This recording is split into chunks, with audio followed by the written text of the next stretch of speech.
waxaa halkaan isugu nimaadnay caleemasaarka oo walaalkeena gudoomiyaha oo cusub. ajandayaasheena kulankana waa caleemasaarka gudoomiyaha golaha waay. caleemasaarka gudoomiyaha golaha iyo ansixinta guddiga fulinta iyo cusboonaysiinta guddiga la talinta. golaha marka waxaa la rabaa in uu xaqiijiyo in meesha laga saaro dhammaan waxa caqabadaha ee meesha ka jiro, mar walbana har iyo haween loo soo jeedo sidoo loo xaqiijin lahaa iyadoo loo samaynayo qorsho dhow iyo mid fogba. maxaa yeelay mar kasta oo qorsho la sameeyo waa mar walba oo waddada kuu saxnaato, aadna hool aad gaarayso yoolkaagana aad xaqiijin karto. laakiin haddaadan qorsho u samayn mid dhow iyo mid fog, waxay noqonaysaa mid maxaan ku rahdaa qof iska socda oo meel u socdo iyo meel uu ka socdo uusan jirin.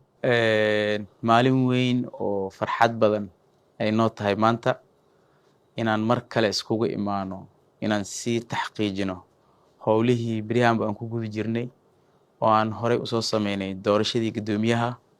inaan haddana maanta mar kale iskugu imaano caleemasaarkiisa iyo xil wareejintii iyo inaan ansixino golihii fulinta waxay noo tahay farxad gaar ah.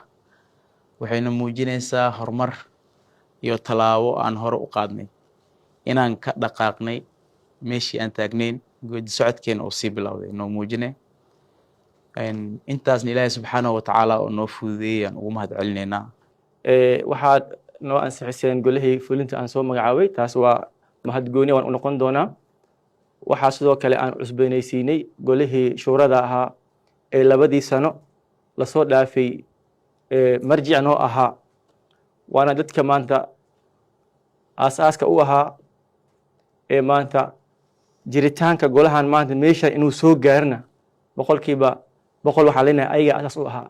haddii waayo wax ay ka qaldamaan meel aad u noqoto ama reference aadan lahayn ama marjic aadan lahayn, waxaad noqonaysaa qof confused noqday oo meesha u socda iyo meesha kale uusan ogeyn. marka waxaan jeclaystay tiro ahaan golahaasi inaan 7 aan gaarsiino, maadaama golihii fulintu 7 aan gaarsiinay, kanna 7 aan ka dhigno. haddii aad ugu raacdaan oo aad codkaasi ama kalsoonida aad siisaan, haddaad dhahdaanna 5tiisaan u deynaynaana keligii horeba waxaa waaye waa amru mashhuura ay ka mid tahay. marka waxaan soo jeedinaa haddii ilaahay ku raali noqdo, walaalkii qaasim wuxuu ka mid yahay dadkii maanta aas-aaskan golahu ka mid yahay. waa dadka mudan maanta wax badan inaan ku weydiino oo marjic noo noqdo, waayo qofka maduu kaa horeeyo safar hortaada u qaado ama u maro asaa wax laga weydiiyaa. meesha dhibaatada kala kulmi kareed, meesha waxa waaye qodhada leh, meesha la mari karo, meesha dhiiqada ah, asaa inta badan waxa waaye wax kaga ogaal badan. anagoo odayaashaynii, adeeradeynii, walaalahaynii, waalidiintaynii si goon ahaan aan u haysano. marka waxaan jeclaystay 2 xubnood inaan kolley aan soo cilaamiyo, soo jeediyo. haddii la bedelin waa khayr, haddii ayaga laga qaatin waa khayr. waxaan jeclaan lahaa gudoomiye qaasim iyo doctoreso aamin maadey, 2daas xubnood inay ka mid noqdaan golaha shuurada. waa haddaad iga aqbashaan, aad codka u qaadaan, haddii wax laga bedelaa leedahin saamaanaysaan ha laga dhigina kulle insha Allah waa soo dhaweynayaa. السلام عليكم ورحمة الله وبركاته. انت واحد ملك الان سجل ان شاء الله. inaan qof kasto anaga nabad ah oo xil iska saaro in dadka kale la raadiyo oo ka maqan meeshaan ka maqan.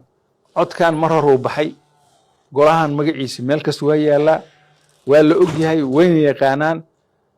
laakiin dabcan waqtiga ay imaanayaan oo